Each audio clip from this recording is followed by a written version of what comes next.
गुरुभ्यो नमः। श्रीमद् भगवद गीता अध्याय 3 कर्मयोग श्लोक 34। इंद्रियस्येन्द्रियस्यार्थे रागद्वेषौ व्यवस्थितौ तयोर्न वशमागच्छेत् तौ ह्यस्य परिपन्थिनौ। इंद्रियों का इंद्रिय विषयों के साथ स्वाभाविक रूप से राग और द्वेष होता है, किंतु मनुष्य को इनके वशीभूत नहीं होना चाहिए, क्योंकि ये आत्मकल्याण के मार्ग के अवरोधक और शत्रु है। यद्यपि श्री कृष्ण ने पहले इस पर बल देते हुए यह कहा था कि मन और इंद्रियां अपनी स्वाभाविक प्रवृत्ति द्वारा प्रेरित होती है, अब वे इन्हें वश में करने की आवश्यकता पर प्रकाश डाल रहे हैं।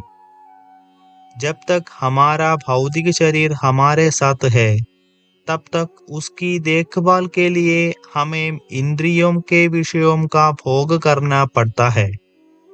श्री कृष्ण आवश्यक उपभोग को रोकने के लिए नहीं कहते, किंतु वे आसक्ति और विरक्ति के उन्मूलन का अभ्यास करने का उपदेश देते हैं।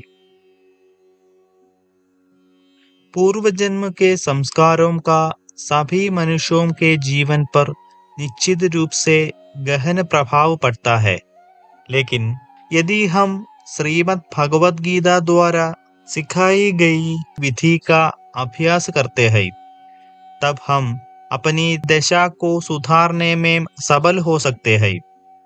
इंद्रियां अपने इंद्रिय विषयों की ओर आकर्षित होती है और उनके आपसी सामंजस्य से सुख और दुख की अनुभूति होती है।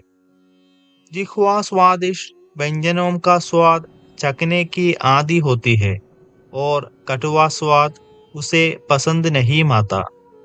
मन बार बार सुख और दुख से जुड़े विषयों का चिंतन करता है। इंद्रिय विषयों के सुख के अनुभव से आसक्ति और दुख के अनुभव से विरक्ति उत्पन्न होती है। श्री कृष्ण अर्जुन को न तो आसक्ति और न ही विरक्ति के वशीभूत होने को कहते हैं। अपने सांसारिक कर्तव्यों का पालन करते हुए हमें अनुकूल और प्रतिकूल परिस्थितियों का सामना करना पड़ता है। हमें न तो अनुकूल परिस्थितियों के लिए ललचाना चाहिए और न ही प्रतिकूल परिस्थितियों की उपेक्षा करनी चाहिए। जब हम मन और इंद्रियों के रुचिकर और अरुचिकर दोनों विषयों की दास्ता से मुक्त हो जाते हैं, तब हम अपनी अधम प्रकृति से ऊपर उठ जाते हैं और फिर हम अपने कर्तव्यों का निर्वहन करते समय सुख और दुख दोनों में समभाव से रहते हैं। तब हम वास्तव में अपनी विशिष्ट प्रकृति से मुक्त होकर कार्य करते हैं। आगे हम विस्तार से चर्चा करेंगे।